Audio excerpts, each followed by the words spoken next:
साथियों,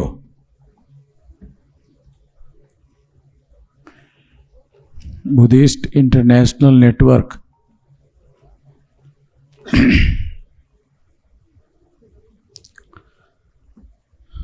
इस संगठन का महाराष्ट्र राज्य का 6th अधिवेशन हो रहा है और इस अधिवेशन का मैं अभी समापन करने जा रहा हूँ। समापन के लिए कुछ बातें मैं आप लोगों के सामने रखना चाहता हूँ।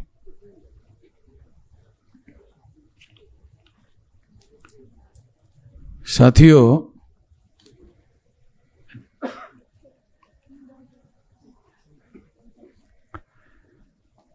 बहुत सारे शब्द यूज होते रहते हैं।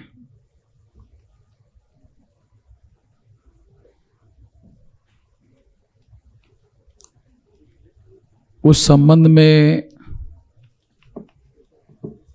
जानते अजानते बहुत सारी बातें हम शब्दों के द्वारा ही कहते रहते हैं। शब्दों को मिलाकर ही वाक्य बनता है और उस वाक्य के द्वारा कोई न कोई मैसेज बोलने वाला, लिखने वाला व्यक्ति देना चाहता है। इसलिए शब्द जो है अर्थपूर्ण होते हैं और इसलिए शब्दों के वास्तविक अर्थ जानना जरूरी होता है। बहुतांश लोग शब्दों के बारे में सतर्क नहीं रहते हैं। शब्दों के बारे में सतर्क रहने वाले 1% भी होंगे, ये कहना उतना उचित नहीं होगा, क्योंकि इसके लिए बौद्धिक सतर्कता होना बहुत ज़्यादा ज़रूरी है। बौद्धिक सतर्कता आउट ऑफ अंडरस्टैंडिंग ही आती है। किसी भी विषय पर आपकी अपनी जो समझ है, अंडरस्टैंडिंग है, उसके आधार पर ही आपकी समझ होती है और वो समझ चूँकि आउट ऑफ अंडरस्टैंडिंग है, इसलिए आप जानबूझकर कुछ बातें शब्दों के द्वारा अभिव्यक्त करते रहते हैं। तो उसी संदर्भ में शब्दों के अर्थ जानना जरूरी है। दयानंद सरस्वती के द्वारा ये कहा गया है कि हिंदू मुसलमानों की दी हुई गाली है। दयानंद सरस्वती कोई छोटी मोटी व्यक्ति नहीं है। ब्राह्मण धर्म का प्रचार करने वाले जो तमाम लोग हुए हैं आधुनिक भारत में, उसमें ये पहला व्यक्ति, बड़ा व्यक्ति ब्राह्मणों का माना जाना चाहिए, गुजराती ब्राह्मणों का। उसने ये कहा कि हिंदू मुसलमानों की दी हुई गाली है।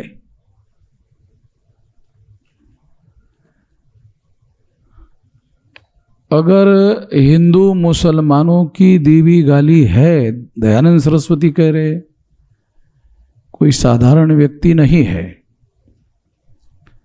अगर दयानंद सरस्वती का कहना है हिंदू मुसलमानों के द्वारा दी हुई गाली है,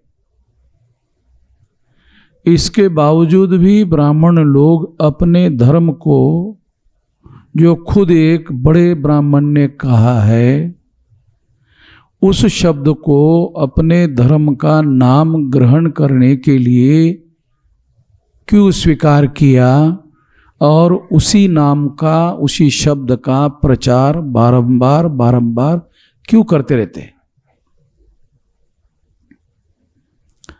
ऐसा सवाल आप लोगों के मन में नहीं आया होगा, क्योंकि ये सवाल आउट ऑफ अंडरस्टैंडिंग ही आ सकता है।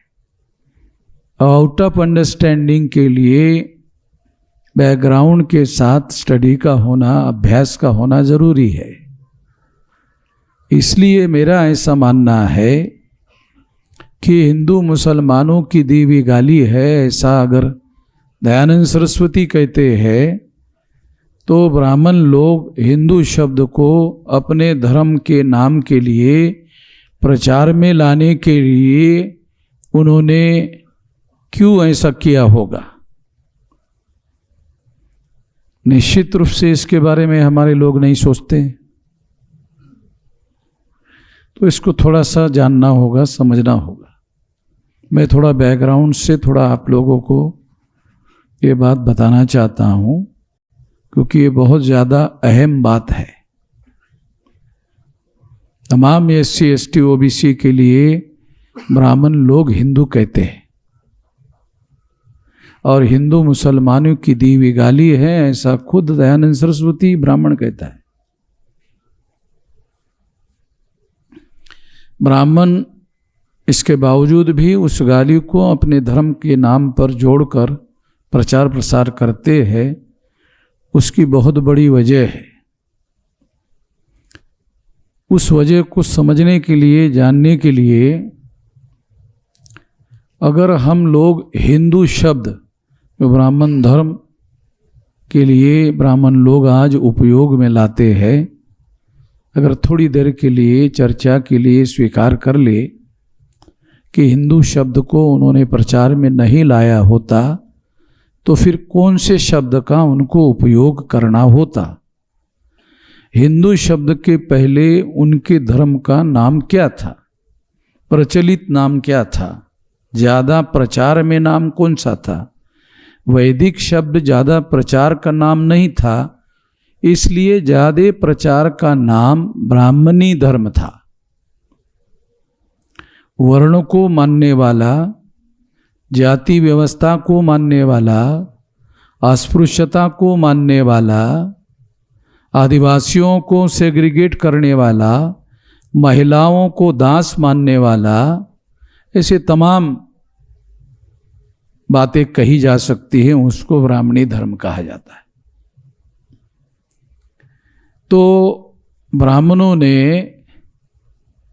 ये सोचा कि यदि हम लोग इस धर्म का नाम आधुनिक समय में ब्राह्मणी धर्म ही प्रचलन में रखते हैं, तो जो बहुसंख्य समाज है वो ये कह सकता है कि जब ये ब्राह्मणी धर्म है तो ये तुम्हारा धर्म है, हमें क्या लेना देना है।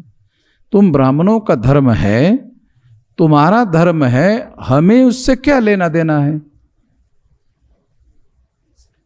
ऐसा नॉन ब्राह्मण लोग कह सकते हैं और इससे एक बड़ी समस्या पैदा होगी। ब्राह्मणों ने सोचा, वो दूरदृष्टि रखते हैं, देश और दुनिया में क्या चल रहा है उस बात को ध्यान में रखते हुए अपने अंदर आवश्यकता के अनुसार परिवर्तन लाने की कोशिश करते हैं। ये परिवर्तन लाने के दृष्टि से ही उन्होंने हिंदू शब्द, जिसको वो गाली मानते थे मुसलमानों की दी हुई, इसके बावजूद भी उन्होंने स्वीकार किया कि ब्राह्मणी धर्म अगर ये शब्द प्रयोग प्रचलन में रहा तो बहुसंख्यांक लोग अपने को ब्राह्मणी धर्म से अलग करेंगे, अलग मानेंगे।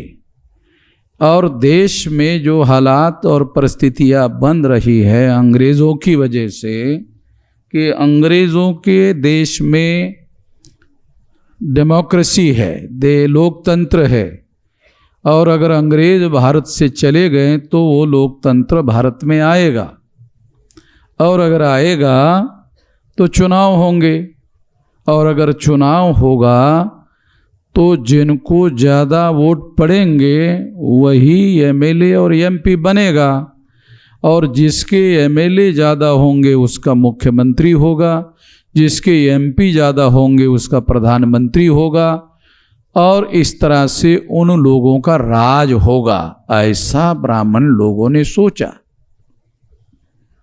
हमारे लोग ऐसा नहीं सोचते। हमारे लोग इस तरह से दो दृष्टि से सोचने का काम नहीं करते हैं विश्लेषण करने के लिए भी हमको इस तरह की बातें सोचना और समझना जरूरी होता है। और इस वजह से ब्राह्मणों ने क्या किया, बहुसंख्यांक लोगों को ब्राह्मणी धर्म का ही अनुयायी बनाए रखना जरूरी है, मगर वो ब्राह्मणी धर्म के नाम पर नहीं हो सकता। इसलिए ब्राह्मणी धर्म के लोगों ने ही हिंदू शब्द जो मुसलमानों की देवी गाली है, ऐसा वो मानते थे, ऐसा वो जानते थे, इसके बावजूद भी उस शब्द का प्रयोग और प्रचार शुरू किया।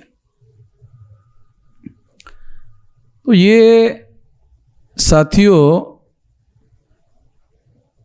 जब हम लोग स्पीच करते हैं, लिखते हैं, तो मुझे नहीं लगता इस तरह की अंडरस्टैंडिंग रखकर कोई बोलता है, कोई लिखने वाला इस तरह की अंडरस्टैंडिंग रखकर के लिखता है।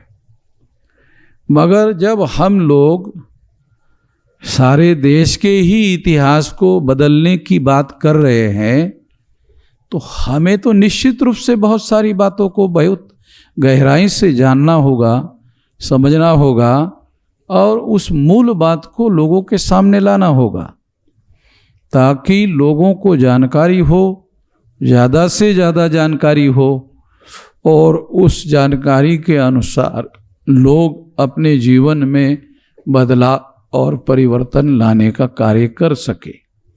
इसके लिए लोगों को वेल इन्फॉर्म करना, लोगों को ज़्यादा से ज़्यादा जानकार बनाना बहुत ज़्यादा ज़रूरी है। दूसरी बात मैं आप लोगों को कहना चाहता हूँ, वो भी बहुत महत्वपूर्ण बात है। वो ये है कि ये जो बुद्धिस्ट इंटरनेशनल नेटवर्क नाम का संगठन बनाया गया है, बाबा साहब अम्बेडकर ने तो भारतीय बौद्ध महासभा नाम का संगठन बनाया था, और अगर वो पहले से वजूद में है तो फिर ये बुद्धिस्ट इंटरनेशनल नेटवर्क बनाने की क्या ज़रूरत थी। ये निश्चित रूप से सवाल फील्ड में आप लोगों के सामने आता होगा, या लोग ऐसा कहते होंगे, बोलते होंगे, तो उनके लिए ये जवाब दिया जाना ज़रूरी है कि भारतीय बौद्ध महासभा के नाम पर हम लोग काम नहीं कर सकते, क्योंकि वो किसी के कब्जे में है, और जिसके कब्जे में है वो इस काम का उपयोग, नाम का उपयोग करने के लिए अलाउ नहीं कर सकते। इसलिए उस कंट्रोवर्सी में जाने की ज़रूरत नहीं होनी चाहिए, और किसी कंट्रोवर्सी में जाए बगैर हम अपना काम कर सके, इसलिए नए संगठन का निर्माण करना ज़रूरी था। और इस बात को ध्यान में रखते हुए, चूँकि ये मूवमेंट केवल देश तक चलने वाली मूवमेंट नहीं होगी, क्योंकि बुद्धिस्ट मूवमेंट जो है वो देश की मूवमेंट नहीं रहेगी, इंटरनेशनल होगी। तो इंटरनेशनल लेवल के लोगों को अगर उसके साथ जुड़ने की ज़रूरत महसूस हुई, तो उनको उसमें किसी प्रकार के किंतु परंतु नहीं होना चाहिए। इस बात को नाम निर्धारित करते वक्त ध्यान रखा गया। तीसरी महत्वपूर्ण बात मैं आप लोगों को बताना चाहता हूँ, वो ये है कि बामसेप एक पायोनियर ऑर्गेनाइजेशन है। बामसेप के द्वारा ही ऑफशूट ऑर्गेनाइजेशन के तौर पर बुद्धिस्ट इंटरनेशनल नेटवर्क बनाया गया है। तो बामसेप किसी एक रिलीजन को प्रमोट करने का काम नहीं करेगी, ये उसका काम नहीं है। तो बामसेप के द्वारा अगर तमाम वो रिलीजन जो इक्वलिटी को मानते हैं, क्योंकि कुछ रिलीजन ऐसे हैं जो इक्वलिटी को नहीं मानते, जैसे ब्राह्मणी धर्म है वो इक्वलिटी को नहीं मानता, और ऐसे दूसरे तमाम हो सकते हैं धर्म, मगर हम लोग उन धर्मों के लोगों को साथ सहयोग में लेकर और समानता की बातों को प्रमोट करने का काम भारत में बहुत ज़्यादा ज़रूरी है। और ऐसा तमाम लोगों को साथ में लेकर ही, तमाम रिलीजन को मानने वाले लोगों को साथ में लेकर चलने से ही ऐसे हो सकता है, ऐसा करना होगा। बहुत सारे लोगों को इसमें बहुत सारे किंतु परंतु होते रहते हैं, और वो किंतु परंतु जो होती है उसका मूल कारण हमारी सीमित मानसिकता है, या लिमिटेड मानसिकता है, या मर्यादित मानसिकता है। व्यापक मानसिकता होना बहुत ज़रूरी है। ये व्यापक मानसिकता, समावेशी मानसिकता बहुत ज़्यादा ज़रूरी है, ताकि हम तमाम लोगों को साथ सहयोग और समर्थन में लेकर कार्य कर सके। ऐसा आधार हमारे पास शुरू करने वाले लोगों के पास होना चाहिए, और इस बात को ध्यान में रखते हुए ये बातें हम लोग कर रहे हैं। दूसरी एक महत्वपूर्ण बात यह है कि समता, स्वतंत्रता, बंधुता और न्याय पर आधारित ये 4 स्तंभ है। समता, स्वतंत्रता, बंधुता और न्याय, ये बुद्धिज्म के मौलिक सिद्धांत है। समता का सिद्धांत, स्वतंत्रता का सिद्धांत। स्वतंत्रता का मतलब है मानसिक स्वतंत्रता। नहीं तो कुछ लोग ऐसा सोच सकते हैं, अरे 15 अगस्त को मिल गई स्वतंत्रता, फिर दोबारा क्यों आप उठा रहे हो? ऐसा कुछ लोग सोच सकते हैं, इसलिए मैं बता रहा हूं आप लोगों को, बात समझ में आ जाए। स्वतंत्रता का मतलब है मानसिक स्वतंत्रता, ताकि किसी भी विषय पर आपको बोलने के लिए किसी प्रकार की रुकावट नहीं है। आप बोल सकते हो, लिख सकते हो, विचार कर सकते हो, और इस तरह की व्यापकता आपके मन मस्तिष्क में होनी चाहिए। तो आपके अंदर जो लिमिटेड लोगों का या संकुचित विचारधारा होती है वो उससे बच सके, क्योंकि बुद्धिज्म जो है एक व्यापक विचारधारा वाला मामला है। अगर महार जाति के लोगों ने बुद्धिज्म को स्वीकार कर लिया तो उनको बहुजन के कॉन्सेप्ट को स्वीकार करके काम करना चाहिए। वो आपका पास था, महार लोग बुद्धिस्ट हो गए, अब वो इतिहास का विषय समाप्त हो गया। अब आप नई परंपरा में आ गए, उस परंपरा में जिसका घोषवाक्य है बहुजन हिताय बहुजन सुखाय। बुद्धिज्म का जो घोषवाक्य है वो है बहुजन हिताय बहुजन सुखाय। तो बहुजन के बारे में सोचना चाहिए। अगर आप मान लो महार जाति से कन्वर्ट होकर बुद्धिस्ट हो गए और उसी को पकड़ कर रखा हुआ है, तो फिर आप बुद्धिस्ट नहीं हुए, आपके अंदर परिवर्तन नहीं हुआ है, आपके दिमाग में परिवर्तन नहीं हुआ है। आपके दिमाग में परिवर्तन होना जरूरी है। वो दिमाग में कौन सा परिवर्तन होना जरूरी है? तो आपको बहुजन कॉन्सेप्ट स्वीकार करना पड़ेगा, क्योंकि बुद्ध ने ही बहुजन हिताय बहुजन सुखाय का कॉन्सेप्ट दिया, उसको स्वीकार करना पड़ेगा। और फिर उसको स्वीकार करते वक्त सोचना पड़ेगा कि देश में बहुजन कौन है। दूसरा सवाल है, फिर बहुजन कौन है? तो देश में जो SC ST OBC के लोग हैं, ये लोग बहुसंख्यक लोग हैं। तो ये बहुसंख्यक लोग जो है, ये हमारा कार्य क्षेत्र है, ऐसा मानकर काम करना चाहिए। मान लो बाहर से कोई बुद्धिस्ट हो गया और वो बुद्धिस्ट में ही काम कर रहा है, उधर ही घूम रहा है, कौन सा क्या परिवर्तन हुआ? मुझे तो कुछ लगता नहीं है। तो आपको उस क्षेत्र से बाहर निकलकर बड़े व्यापक एरिया में आप आए हैं तो व्यापक एरिया में आपको काम करने के लिए अपने आप को तैयार करना चाहिए। कुछ लोगों को ऐसा करने के लिए भी डर लगता है कि हमारा क्या होगा, तुम्हारा है क्या, नहीं हमारा महार है, तो ये कोई साला गौरव की बात है जिसको संभाल के रखना जरूरी है।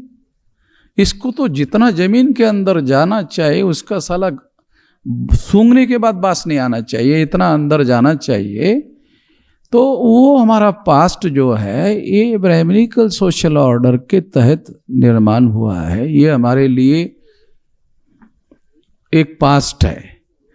हमें भविष्य में आगे बढ़ना है तो भविष्य की रणनीति बनाकर हम लोगों को काम करना होगा। कोई भी लड़ाई न लड़ी जा सकती है न जीती जा सकती है जिसकी कोई रणनीति नहीं होती है। रणनीति होनी चाहिए, तब जाकर के आप लड़ाई लड़ सकते हो और फिर जीत सकते हो, अन्यथा आप लड़ ही नहीं सकते हो, शुरू ही नहीं कर सकते हो। तो ये बहुत सारी महत्वपूर्ण बातें हैं जिसके बारे में हम लोगों को ध्यान रखना जरूरी है। और इसके लिए तमाम सभा सम्मेलन होते रहने चाहिए।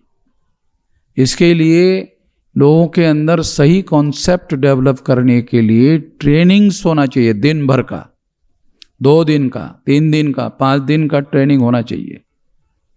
अगर मान लो किसी को कार्यकर्ता बनाना है, वो प्रचारक बनना चाहता है बुद्धिस्ट नेटवर्क का, तो उसको 5 दिन का ट्रेनिंग होना चाहिए और 5 दिन का ट्रेनिंग लेकर उसको ट्रेनिंग दिया जाना चाहिए। और वो ट्रेनिंग लेकर जब वो कार्य करेगा तो जो बुद्धिस्ट मॉन्क है वो कार्यकर्ता बगैर किसी काशाय वस्त्र धारण किए बुद्धिस्ट मॉन्क के बराबर काम करने वाला होना चाहिए। ऐसा बनाया जा सकता है अगर 5 दिन का ट्रेनिंग, क्योंकि ज़्यादातर जो काशाय वस्त्र धारण किए हुए जो मॉन्क है वो केवल कपड़ा ही धारण किया हुआ है, बाकी अंदर कुछ है नहीं है कुछ। मैं ब्लेम देने के लिए नहीं कह रहा हूँ, कुछ लोगों को अच्छा नहीं लग सकता, खासतौर पर ऐसा कपड़ा धारण करने वाले लोगों को बुरा लग सकता है। मैं उनको बुरा कहने के लिए नहीं कह रहा हूँ। बाबा साहब आम्बेडकर भी इसके बारे में क्रिटिकल थे, उन्होंने ऐसा कहा हुआ था। तो केवल कपड़ा धारण करने मात्र से कोई बड़ा बदलाव नहीं हो सकता, दिमाग में बदलाव होना जरूरी है। एक और महत्वपूर्ण बात इस मौके पर मैं आपको बताना चाहता हूं कि जो वर्ण के आधार पर बनी हुई व्यवस्था है, जाति के आधार पर बनी हुई व्यवस्था है, अस्पृश्यता के आधार पर बनी हुई व्यवस्था है, आदिवासियों को सेग्रीगेट करने वाली व्यवस्था है, शूद्रत्व पिछड़े वर्ग ओबीसी पर थोपने की व्यवस्था है, महिलाओं को दास बनाने की व्यवस्था है, ये चुनौती होनी चाहिए। बुद्धिस्ट मूवमेंट चलाने वाले जो लोग हैं उन लोगों के लिए ये चुनौती होना चाहिए, ये समाप्त करने का लक्ष्य होना चाहिए। बाबा साहब आम्बेडकर ने महार नाम बदलकर बौद्ध जगह उसमें आना चाहिए, महार की जगह बौद्ध शब्द आना चाहिए, इसके लिए कन्वर्जन नहीं किया था। ये कन्वर्शन इस देश की जो वर्ण सिस्टम है, जाति व्यवस्था है, अस्पृश्यता है, आदिवासियों का सेग्रीगेशन है, महिलाओं की दासता है, शूद्रत्व पिछड़े वर्ग पर थोपा गया है, ये सब खत्म करने के लिए ये मूवमेंट शुरू किया था। वो उनके जाने के बाद इस तरह की किसी के पास सोच ही नहीं है। इस तरह की कोई सोच मैंने किसी के पास नहीं देखा। हमने किसी से सीखा हो ऐसा भी नहीं किया। हमको कम से कम सीखने को मिलना चाहिए था, क्योंकि कोई लोग ही नहीं थे ऐसा जो हमको सिखा सके या किसी और को सिखा सके। ऐसा कोई काम ही नहीं किया। तो ये काम हमने अध्ययन करने के आधार पर हमें लगा कि अरे ये काम करना था। बाबा साहब आम्बेडकर को ये डिसाइड किया था उन्होंने काम करने का, ये काम करने का लक्ष्य है, इसको समाप्त करने का लक्ष्य है। वर्ण के आधार पर बनी हुई व्यवस्था को, जाति के आधार पर बनी हुई व्यवस्था को, आदिवासियों को सेग्रीगेट करने की व्यवस्था को और महिलाओं को दास बनाने की व्यवस्था को, ओबीसी के ऊपर शूद्रत्व थोपने की व्यवस्था को खत्म करना जरूरी है। इसके लिए मूवमेंट जरूरी है। और अगर बुद्धिस्ट बनना है और बुद्धिस्ट को बनने वाले जो लोग हैं, अगर वो ये सारे समाज का होमोजेनियस ग्रुप बनाना चाहते तो खत्म करना होगा। और खत्म करने के लिए इसको मिशन मानना होगा और इसके लिए जीवन समर्पित करना होगा। इसके लिए जब तक आप जीवन समर्पित नहीं करेंगे तब तक ये काम नहीं होने वाला। ये काम इतना छोटा काम नहीं है, बहुत बड़ा काम है। हो सकता है एक पीढ़ी में नहीं होगा तो बाबा साहब अम्बेडकर की पीढ़ी चली गई, उसके बाद वाली पीढ़ी चली गई, उसके बाद वाली पीढ़ी चली गई, तो तमाम पीढ़ियां इस काम के लिए लग सकती है। मगर मैं ऐसा मानता हूं, अगर इसको संगठित रूप से किया जाए तो कम समय में समाप्त किया जा सकता है। तो इसका संगठन होना चाहिए और इसका संगठन व्यापक स्तर पर बड़ा संगठन होना चाहिए और वो सारा संगठन बहुत विशाल स्तर पर संगठन बनाने का बुद्धिस्ट इंटरनेशनल नेटवर्क का लक्ष्य होना चाहिए और उस तरह से उसको काम करना चाहिए और उस तरह का उनका सारा प्लानिंग होना चाहिए और उसका कार्यक्रम होना चाहिए। अगर आप बोलते रहोगे और उसको कार्य रूप देने के लिए आपके पास कार्यक्रम नहीं होगा तो ये निरंतर नहीं चलेगा। तो निरंतर सभा सम्मेलन लगातार होते रहनी चाहिए। अगर सभा सम्मेलन निरंतर नहीं करते रहोगे, जैसे यहां अभी पुणे में हुआ, स्टेट लेवल का हुआ, ऐसे कार्यक्रम डिस्ट्रिक्ट लेवल पर होने चाहिए, ऐसे कार्यक्रम तहसील लेवल पर होने चाहिए। तहसील में प्रत्येक गांव का व्यक्ति उस कार्यक्रम में हाजिर रहे, इसकी व्यवस्था करनी चाहिए। जिले में भी इसी तरह का करना चाहिए और फिर स्टेट लेवल में भी ऐसे लोग तैयार किए जाने चाहिए जो इसके लिए जीवन लक्ष्य बनाकर काम कर सके। अगर इस तरीके से काम किया जाए तो समता, स्वतंत्रता, बंधुता और न्याय पर आधारित समाज और राष्ट्र का निर्माण करने का जो लक्ष्य भारत के संविधान में बाबा साहब अम्बेडकर ने रखा हुआ है वो यहीं से लिया हुआ है और देश को उस पर काम करने के लिए कहा है। मगर वास्तव में क्या हुआ, रूलिंग पार्टी ब्राह्मणों की है। अभी दिल्ली में एक ओबीसी का आदमी देश का प्रधानमंत्री है, पार्टी ब्राह्मणों की है। इसकी माइक्रो अंडरस्टैंडिंग होना चाहिए। एक ओबीसी का आदमी देश का प्रधानमंत्री है मगर वो पार्टी ब्राह्मणों की है। ब्राह्मणों ने ओबीसी का ब्राह्मण धर्म बचाने के लिए जो लोकतंत्र की वजह से खतरे में आ गया है उसको बढ़ाने के लिए, आगे बढ़ाने के लिए नरेंद्र मोदी को प्रधानमंत्री बनाया। नरेंद्र मोदी को ओबीसी के लिए नहीं बनाया। ये नरेंद्र मोदी प्रधानमंत्री बना दिए गए, वो ओबीसी की जातीय आधारित गिनती भी नहीं कर सके। ऐसी गिनती करने की छोड़ो, ऐसी कोई बात भी नहीं कर सके। तो हक अधिकार देने की बात कहाँ आएगी? तो फिर ब्राह्मणों ने नरेंद्र मोदी को, एक ओबीसी को प्रधानमंत्री क्यों बनाया? ओबीसी का ब्राह्मण धर्म बचाने के लिए और ब्राह्मण धर्म को आगे बढ़ाने के लिए समर्थन हासिल करने का लक्ष्य है। हमको बारीकियां समझना जरूरी है। ओबीसी का कल्याण करना मकसद नहीं है।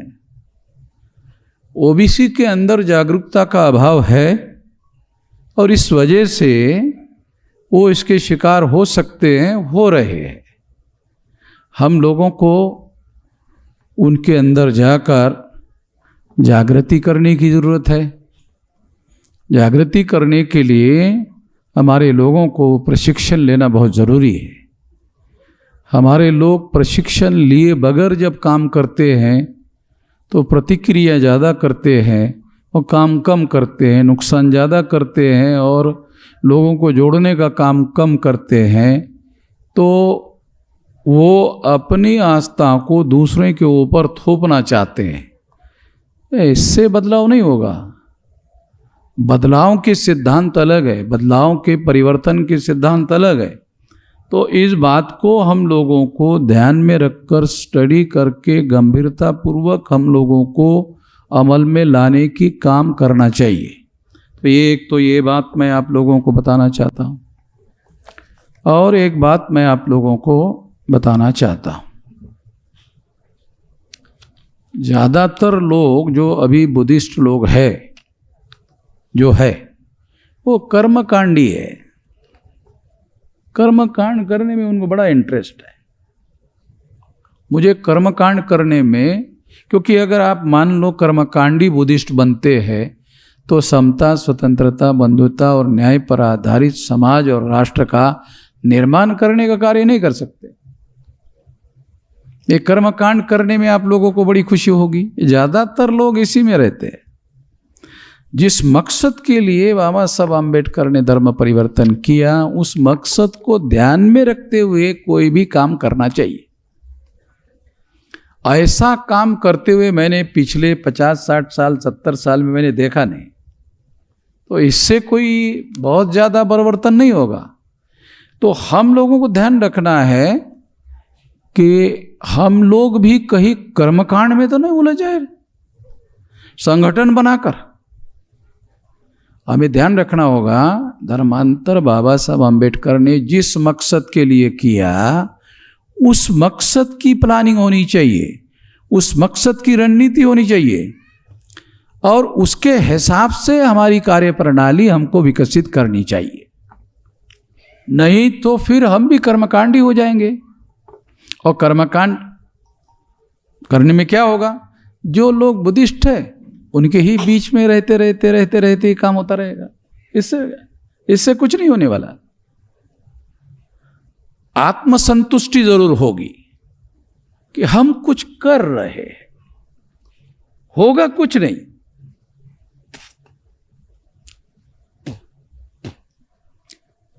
अभी देखो, मेरी उम्र 66 साल की मेरी उम्र है। तो मेरे पास लगभग 40-45 साल का संगठनात्मक अनुभव, इसके आधार पर बोल रहा हूँ। किताबी बातें नहीं बोल रहा हूँ, ये किताब में से ले लिया और बोल लिया, ये नहीं। हमारे सामने जो इमीडिएट फ्यूचर में जो काम हम लोगों को करना है, जो चुनौतियाँ हमारे सामने है, उस बात को ध्यान में रखते हुए काम करना होगा और उस रणनीति को बनाकर काम करना होगा। तो हम लोगों को निश्चित रूप से कर्मकांडी बुद्धिस्ट नहीं होना चाहिए। हम लोगों को परिवर्तन करने का लक्ष्य है और वो परिवर्तन वर्ण, जाति, अस्पृश्यता, आदिवासियों का सेग्रीगेशन, महिलाओं की दास्ता, शूद्रत्व, पिछड़े वर्ग पर थोपा जाना, ये चुनौती का क्षेत्र है। यहाँ काम करना जरूरी है और ये काम करने के लिए बहुत बड़ा आंदोलन खड़ा करना जरूरी है। आंदोलन के लिए बड़ा संगठन बनना जरूरी है। तो ये हम लोग समझे तो ये काम हो सकता है। महाराष्ट्र की स्थापना नाग लोगों के द्वारा हुई। महाराष्ट्र की स्थापना करने वाले लोग नाग लोग हैं और देश में बुद्धिज्म को फैलाने का श्रेय जो है देश और दुनिया में नाग लोगों को। तो नाग लोगों को ये श्रेय है। तो नाग लोगों को ये बात जो हिस्ट्री है भारत में जिस तरह से लिखी जा रही है, उसमें नाग लोगों का इतिहास लिखा जाना जरूरी है। नाग लोगों का इतिहास ही भारत का परिवर्तन का इतिहास है, बड़ा इतिहास है, जिससे प्रेरणा लेने वाला इतिहास है। जो आज के लोगों को, जो वर्ण और जाति व्यवस्था से पीड़ित लोग हैं, उनके लिए नाग लोगों का इतिहास ही प्रेरणादायी इतिहास है। उनसे सीखने वाली बातें हैं, उनसे लेकर बहुत सारी बातें हम आगे बढ़ सकते हैं और सफलता हासिल कर सकते हैं। ये बात हम लोगों को ध्यान रखना होगा।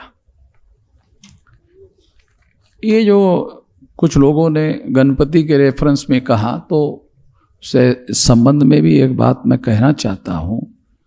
गण शब्द जो है ये ब्राह्मणिकल नहीं है। गण जो है ये बुद्धिस्ट लिटरेचर का शब्द है, और बुद्धिस्ट लिटरेचर में होने के पहले भी गण जो संस्थाएं थी, ये भारत के लोगों की संस्था निर्मित करने का जो इतिहास है, उसका बारीकी से अध्ययन करने के बाद आपको पता चलेगा कि गण संस्थाओं के निर्माता मूल निवासी थे। तो गणपति, तो इसका मतलब है, गणपति शब्द का अर्थ होता है अध्यक्ष, प्रमुख, गण प्रमुख। गणपति शब्द का शाब्दिक अर्थ जो है वो गण प्रमुख है। अगर हम पति शब्द का अर्थ निकालते हैं तो फिर भारत के लोग बोलते हैं कि नहीं, ये पति पत्नी वाला होगा। तो शब्दों के संदर्भ में अर्थ होते हैं, उसको संदर्भ में धारण करना जरूरी होता है। तो यहाँ ये पति शब्द जो है वो पति पत्नी वाला नहीं है, वो उसका बैकग्राउंड के साथ अर्थ निकाला जाना जरूरी है, और उसको हम लोगों को ध्यान रख करके समझना चाहिए। अब गणपति का ब्राह्मणों ने क्या किया, जो उसका इतिहास है वो कल्चरल जो इतिहास है वो बुद्धिस्ट का है, मगर ब्राह्मण गणपति उत्सव करते हैं, उसका उन्होंने ब्राह्मणाइजेशन किया,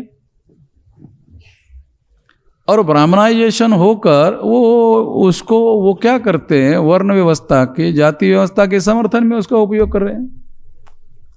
ब्राह्मण धर्म के समर्थन में गणपति के उत्सवों का समर्थन गणपति के नाम पर कर रहे हैं, और उसका समर्थन ब्राह्मण धर्म के लिए करवा रहे हैं।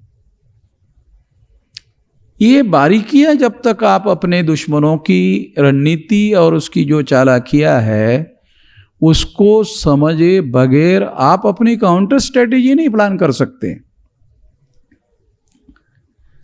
जो अंबेडकराइट आंदोलन है उसमें स्ट्रेटेजी कशाशी खातात माहीतच नाही। स्ट्रेटेजी कशाशी खातात, त्याचा काय अर्थ आहे? हे आंबेडकरी चळवळीमध्ये स्ट्रॅटेजी हा शब्द बाबासाहेबांच्या चळवळीमध्ये होता। बाबासाहेब आंबेडकर के आंदोलन में तो स्ट्रैटेजी थी। उसको समझने के बाद वो लोग कर सकते थे, ऐसा कुछ किया नहीं। तो फिर स्ट्रैटेजी की समझ काशीराम जी में थी। उन्होंने स्ट्रैटेजी को लाया ऑर्गेनाइजेशन में, और फिर वो सफलता उन्होंने हासिल की।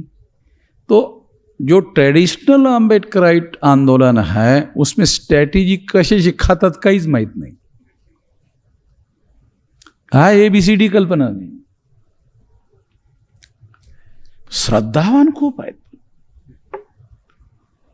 श्रद्धावान खूप आहेत, पण ही अशी कोरडी श्रद्धा काय कामाची, ज्याच्यात काही ओलावाच नाही, त्यातून काही साध्य होणार नाही, त्यात काय अर्थ आहे? परिवर्तनाची चळवळ म्हणून आपण स्वीकार केली पाहिजे। परिवर्तन का आंदोलन है ऐसा मानकर इसको स्वीकार करना बहुत जरूरी है।